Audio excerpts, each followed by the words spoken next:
Hello, I'm Dr. Indigo, and I want to welcome you back to another segment of Serenity.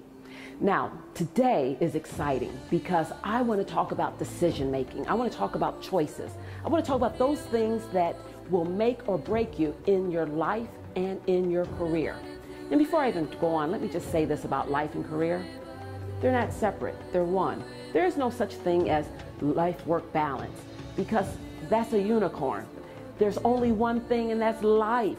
And under life is work, career, friends, social, family, religion. All those things fall under one thing. But all those things require decisions. All those things are about choices.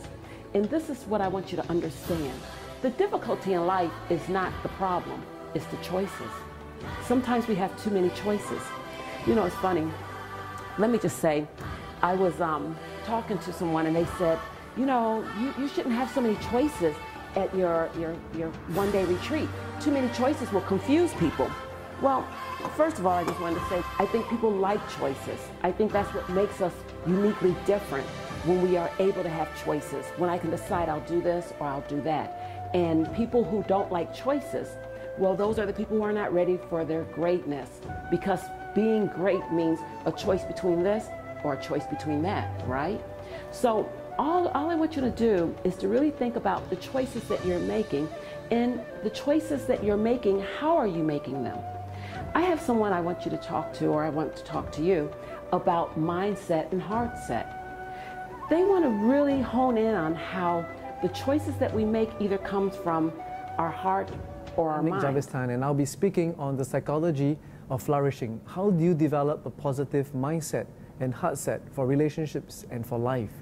So during my workshop, I'm going to give people practical psychological and emotional tools where they can upgrade themselves psychologically to be at their psychological best, and also emotional therapeutic tools where they can also be at their emotional best. So if you have a positive mind psychology, we call it having a strong mindset. But I will also be speaking about heart set, which is how can you develop positive emotional resonance in your life so that you can live your life fueled by joy, love, and peace and courage. So one blockage that people have into stepping to the greatness is they never came to realize what their primary gifts in life were. There was a saying by a wise man who said that when you discover your gift, you discover your axis of existence. So sometimes people go around not knowing and discovering what their gifts are, and the gifts can only be discovered when you step outside of your comfort zone and you live in what we call the courage zone. When you do that, you can truly step into your greatness. The concept is very similar to what the Japanese call your ikigai. Ikigai meaning a reason for being, where you know that you know what you're good at, what you have mastery over, you know what has meaning for you, what is passionate about, and you know what is your mission in life. When you can combine what is meaningful for you, what you're good at, and what the world needs, that is what it means to be truly to step into your greatness. If you're listening to this, if you're watching this, and you feel and you know that there have been signs in your life that is pointing you towards something else, is there something more? And also maybe that's you. Maybe this is your time to say yes, because most people have the same thoughts every year. 95% of our thoughts and behavior are the same, which means people never grow, people never change.